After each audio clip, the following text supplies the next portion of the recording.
La semaine dernière, j'ai abordé cette drôle de question. Je suis comblé de chance dans la vie, comment arriver à le vivre? Si vous ne l'avez pas eu, cette prédication, vous pouvez la prendre à la sortie ou sur Internet. Mais cette fois-ci, ce dimanche, je vous propose de nous pencher sur l'autre versant de cette question, avec celle-ci, « Je suis accablé de malheur, comment vivre ?» En effet, nous sommes toujours un peu entre les deux. Alors je vous propose donc de chercher à creuser cette question. C'est une préoccupation majeure pour l'humain, bien entendu. Une des réponses les plus connues et qui était très célèbre du temps de Jésus, c'est celle du philosophe Épicure au IVe siècle avant Jésus-Christ, dans la lettre qu'il écrit à son ami Ménécée. Épicure présente sa méthode sous forme d'un quadruple remède contre le malheur pour soigner notre être de la douleur et trouver le bonheur. Un quadruple remède, c'est connu sous le nom de tétrapharmakos. Alors nous cherchons effectivement, nous, à élaborer notre propre trousse de pharmacie à la lumière nous-mêmes de la foi du Christ, bien entendu. Alors pour répondre au défi d'Épicure, pour chercher quel pourrait être notre quadruple remède, j'ai choisi 4 textes dans l'Évangile. D'abord dans l'Évangile de Jean au chapitre 9. En passant, Jésus vit un homme aveugle de naissance. Ses disciples lui posèrent cette question, « Rabbi, qui a péché pour qu'il soit né aveugle, lui ou ses parents ?»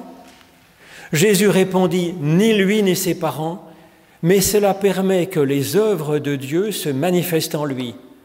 Tant qu'il fait jour, il nous faut travailler aux œuvres de celui qui m'a envoyé. » Deuxième texte, dans l'Évangile selon Luc au chapitre 11. Lorsque l'esprit impur est sorti de l'humain, il passe par des lieux arides, cherche du repos, et comme il n'en trouve pas, il se dit « Je vais retourner dans ma maison, celle d'où je suis sorti. » Quand il arrive, il la trouve balayée et ornée. Alors il s'en va chercher 7 autres esprits encore plus mauvais que lui, et ils entrent là et ils s'installent, et la condition dernière de cet humain est pire que la première. Ensuite, dans la première lettre de l'apôtre Paul aux Corinthiens, au chapitre 7, Paul nous dit « De la détresse quant à votre humanité, moi, Paul, je voudrais vous épargner. Ce que je vous dis, frères et sœurs, c'est que l'instant ultime étant arrivé, désormais que ceux qui, étant en couple, soient comme non étant en couple, que les pleurants soient comme non pleurants, que les réjouissants comme non se réjouissant, que les achetants comme non possédants, que les utilisant le monde comme non abusant, car la figure de ce monde présent passe sur le côté, et je voudrais que vous soyez, vous, sans inquiétude. » Ensuite, dans l'Évangile selon Matthieu, 2 passages bien connus, des béatitudes, et puis ce passage que je répète presque chaque dimanche où Jésus nous propose son aide pour avancer dans le poids des souffrances. Voyant la foule, Jésus monta sur la montagne, il s'assit et ses disciples vinrent à lui. Puis il prit la parole et se mit à les enseigner. « Heureux les pauvres en esprit, car le royaume des cieux est à eux. Heureux ceux qui pleurent, car ils seront consolés. » Et puis 8 autres béatitudes. Et puis ensuite, « Venez à moi, vous tous qui peinez sous le poids des fardeaux, et je vous donnerai le repos. Prenez sur vous mon joug, et mettez-vous à mon école, car je suis doux et humble de cœur, et vous trouverez le repos de vos âmes. » Ô Éternel, par l'étude de nos Écritures anciennes, ouvre-nous maintenant à ton souffle de résurrection et de vie. Amen.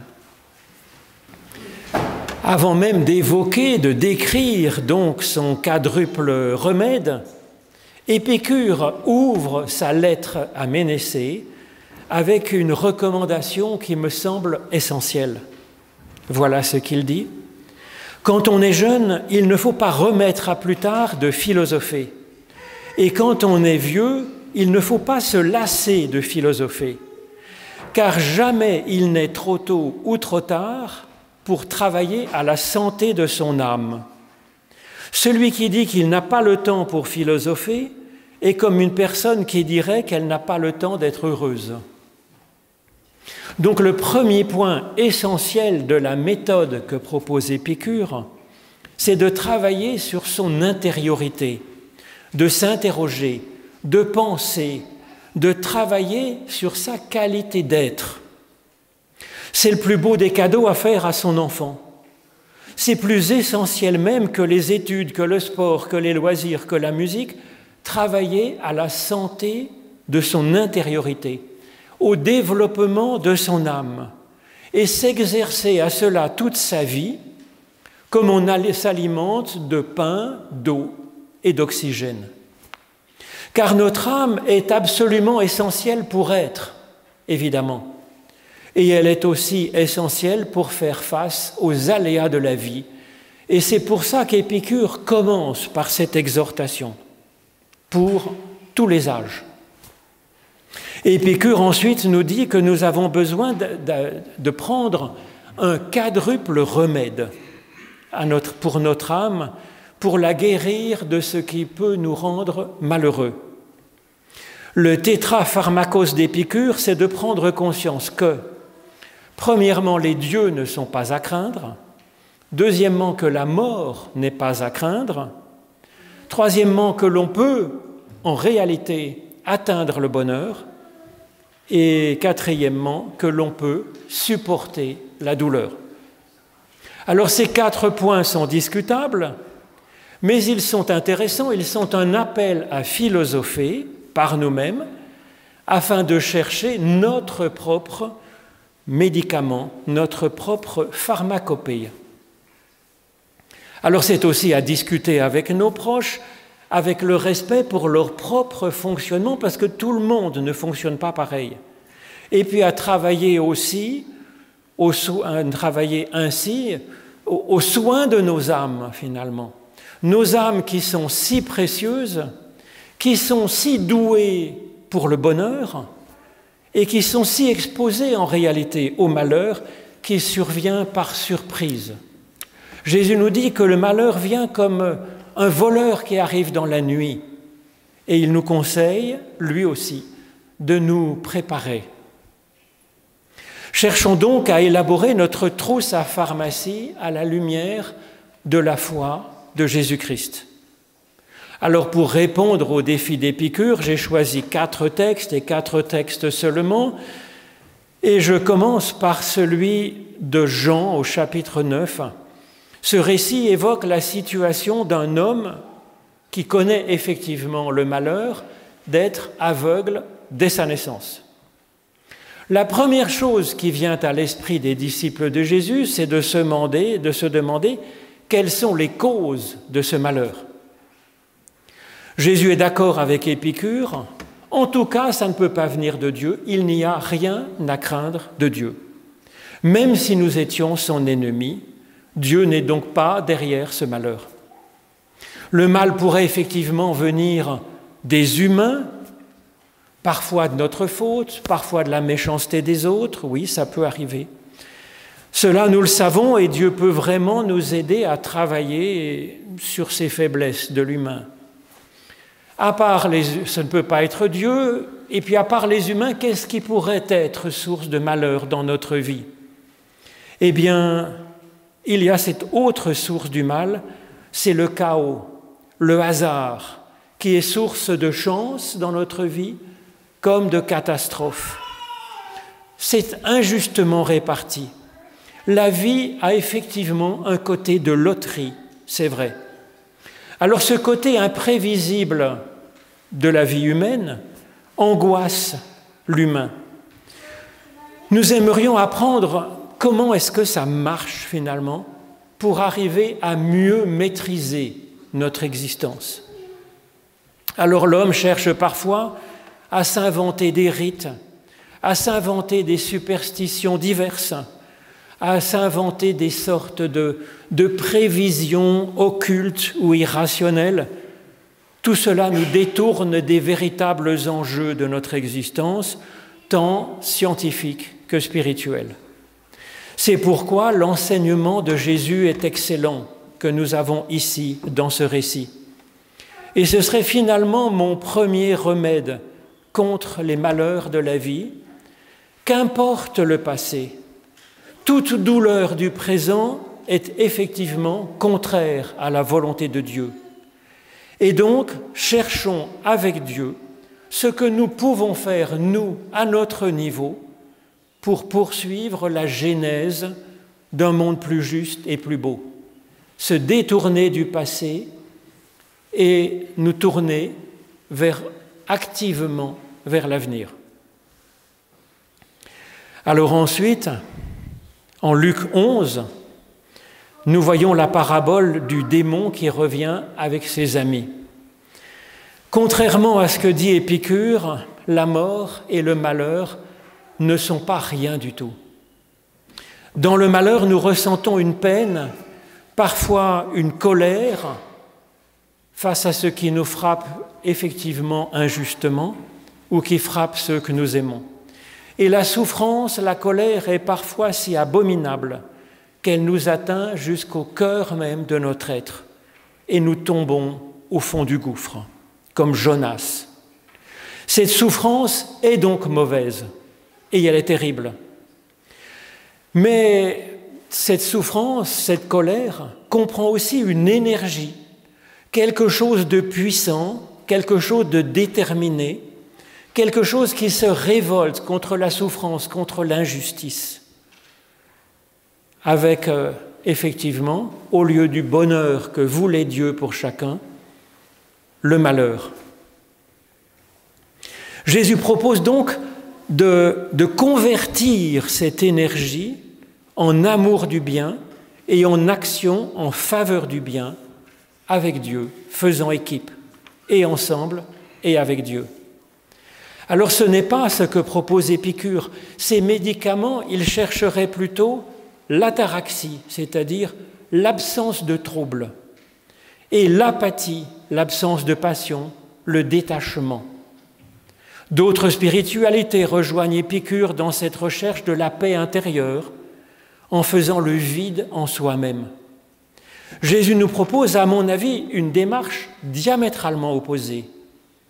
Quand il explique que même si nous arrivions à chasser nos propres démons intérieurs, nous pourrions profiter de quelques instants de paix, comme il le dit dans sa parabole, mais nos démons risquent de revenir plus tard avec tous leurs copains en plus. Jésus nous conseille ainsi de ne pas chercher la paix intérieure par le vide, mais par un supplément d'être. Plutôt que de chercher la paix par le détachement, la trouver par l'engagement, comme artisan de paix, comme assoiffé de justice, comme prophète criant dans le désert, au risque de se faire aussi persécuter. C'est le style de Jésus. Épicure nous suggérait à juste titre de ne pas craindre les dieux. Jésus est d'accord, mais il va plus loin.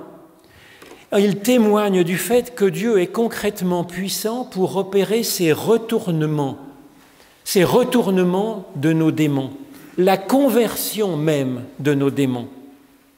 Et donc mon deuxième remède, ce serait d'ajouter Dieu à notre sagesse pour convertir nos démons intérieurs en énergie active, engagée pour le bien. Et de garder cette bonne idée des anciens démons, devenus sans doute gentils, de cultiver l'amitié. En somme, de chercher ces deux ouvertures, ces deux formes de lien avec Dieu et ces attachements avec les autres. Alors, troisième texte, c'est Matthieu. Dans l'Évangile selon Matthieu, Jésus a de longs enseignements qui sont fort riches. Dans ces paraboles essentielles de Jésus, que sont les béatitudes, ces 8 promesses de bonheur, heureux qui, c'est un appel aussi à compter sur Dieu, sur Jésus, qu'il a un peu plus loin dans le chapitre 11.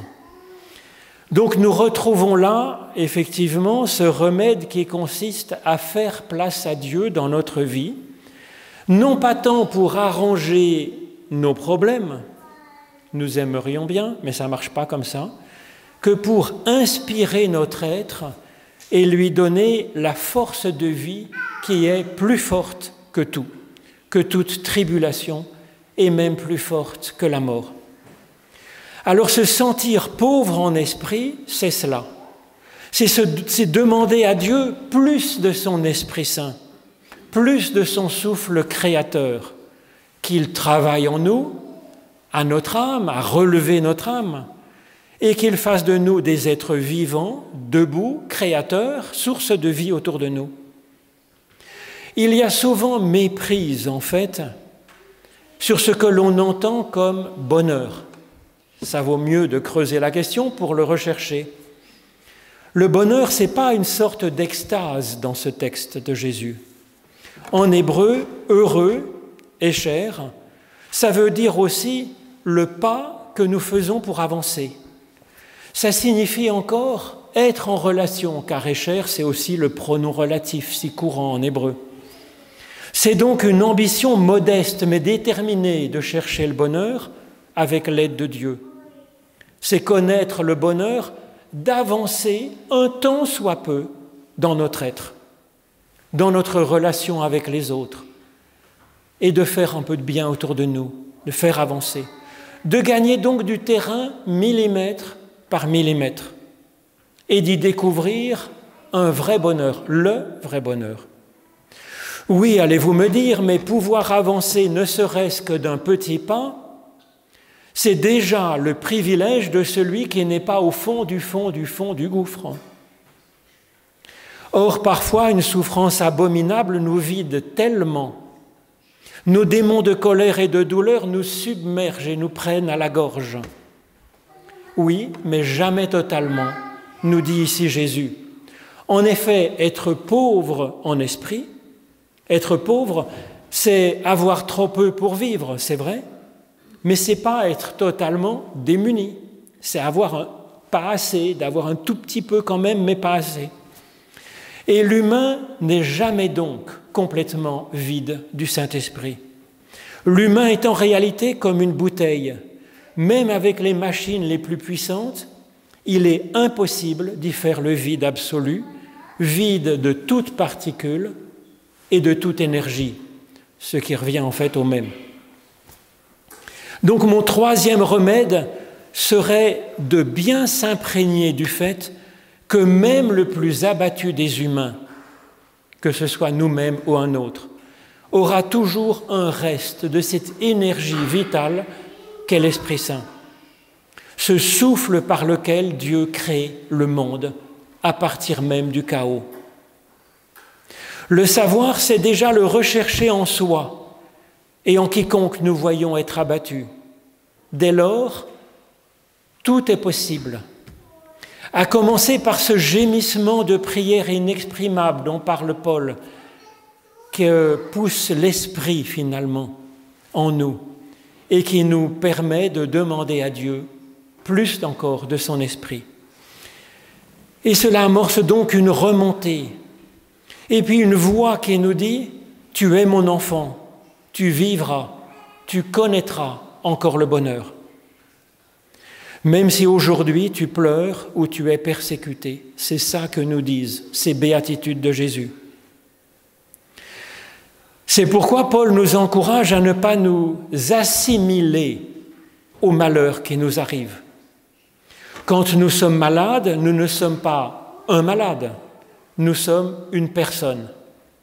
Nous étions déjà cette personne quand nous étions en bonne santé, avant que nous soyons malades, avant la souffrance cruelle et injuste. Nous sommes tout autant cette personne quand nous sommes dans la joie que quand nous sommes dans la peine. Nous étions déjà, nous, cette personne, quand nous avions 5 ans, commençant à apprendre à lire. Nous étions encore cette personne dans les difficultés de l'adolescence, dans l'amour, dans les meilleurs moments, dans les deuils, dans la faiblesse. Tout cela n'est pas rien, bien entendu, mais notre être est d'un autre ordre que cela. Nous sommes aimés, nous sommes connus, nous sommes reconnus, nous sommes nécessaires aux yeux de Dieu, nous sommes sauvés. C'est ce que nous a appris le Christ. Et donc mon 4e remède, ce serait d'exercer à sentir cela, cette autre temporalité. Et pour cela, prendre peut-être la peine et la joie de prier, afin de faire régulièrement un pas de côté dans la course de notre vie, nous désincarcérer un instant de ce qui nous arrive, pour sentir que notre personne existe, qu'elle est debout, que son existence est hors du temps qui passe, hors des événements qui nous arrivent, que notre existence est gardée. Notre aide est en Dieu. Amen.